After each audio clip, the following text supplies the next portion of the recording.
Guys আজকে সকাল সকাল প্ল্যানিং হয়ে গেছে গাড়ি দেখতে যাওয়ার। তো আমরা কল্যাণী স্টেশনে চলে এসেছি। তো দেখো আমাদের ট্রেন চলে এসেছে, আমরা এই ট্রেন ধরে নিয়ে যাব চাকদা স্টেশনে।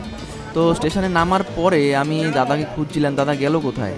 তারপর দেখলাম দাদা দাঁড়িয়ে আছে সানগ্লাসের দোকানে। তো সানগ্লাস এখানে কেনা হয়ে যাওয়ার পরে তো ওভারব্রিজ থেকে না গিয়ে আমি রেল লাইনে পারাপার করছিলাম। দাদাকে বললাম তাড়াতাড়ি ধর, জিআরপি দেখলে আবার ফাইন করে নেবে। তো এখানে হালকা ব্রেকফাস্ট করে নেওয়ার পরে আমরা বাসে চলে আসলাম। বাস থেকে আমরা যাব হেলেঞ্চা। তারপর বাসে উঠে দেখলাম বাস পুরো ফাঁকা, হয়তো বাসটা আমার জন্য অপেক্ষা করছিল। তারপর বাসটা ছেড়ে দিল। হেলেঞ্চার বাস ধরে আমরা চলে এসেছি সিন্দ্রানী মোড়ে। তো এখান থেকে আরেকটা বাস ধরবো। এখান থেকেও প্রায় 1 ঘন্টার রাস্তা অতিক্রম করে আমরা আবার চলে এসেছি যেখানে আমরা গাড়ি দেখতে যাব আর কি। যাদের গাড়ি তারা পিক আপ করতে এসেছিল আমাদের। ফাইনালি চলে আসলাম গাড়ির কাছে। তো গাড়িটা দেখার পরে অনেকটা যাচাই করার পরে দেখলাম গাড়ির কন্ডিশনটা সেরকম একটা ভালো নয়।